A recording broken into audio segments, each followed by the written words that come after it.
Hi guys, this is Bell Channel 2018 and welcome back to my vlog. Heart Evangelista hints at black propaganda against her. Heart Evangelista claims a third party was hired to allegedly shadow ban her content on social media. She says she is determined to continue doing what she loves despite hurdles as a fashion content creator. May pasaring si Hart tungkol sa kanyang black propaganda sa kanya. Bilang isang fashion content creator, kaugnay ito ng bagong upload na video ng aktres sa Instagram noong Miyerkules. Laman ng video ang pag-flex ni Hart na suot at gamit ang luxury brand na Louis Vuitton. Ang caption niya, "This place is a world on its own." #Louis Vuitton. Isa sa unang nagkomento sa comment section ay ang kanyang asawa na si Senator Chis Escudero. Ang sabi ni Chis, "Always gorgeously beautiful, hot, yet elegant and classy. Continue to shine, babe. Doing what you love to do and certainly do your best." Pabirong tugon ni Hart sa asawa, "Thanks, babe, till 50 years old." Kapansin-pansin ang #NoToNega ni Cheese. May pinatatamaan kaya ito? Ano ang pinanggagalingan ng hashtag ng senador?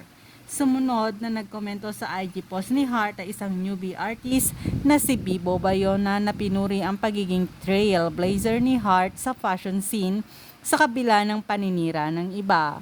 Ang sabi niya, "Iconic, while others may discredit what you have accomplished from the ground up. There's no denying that you are indeed a trailblazer. The blueprint, the standard, always elevating the content gaming. We see your hard work. We appreciate your vision. Thank you for representing us so well in the global stage." Malaman ang sagot ni Hart kay Bibo. Sa puntong ito nabanggit ni Hart na mayroong umanong third party sangkot sa pag-shadow ban sa kanyang social media content. Ang shadow ban ayon sa Hootsuite.com ay tumutukoy sa pagharang o paglimita ng isang social media platform sa content ng isang user nang hindi nito nalalaman. Ibig sabihin daw nito bababa ang reach o hindi lalabas sa feed ng ibang users ang social media content na na-shadow ban.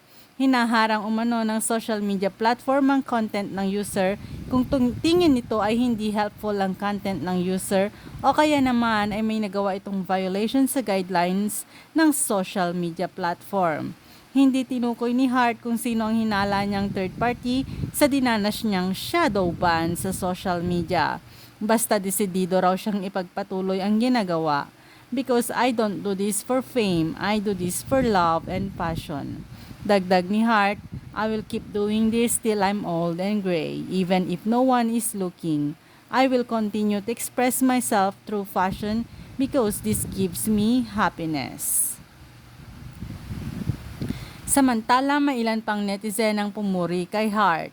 Ang sabi ng isa na patunayan daw talaga ang pagtsatsaga ay nasusuklian ng tagumpay. Thanks guys for watching and God bless everyone.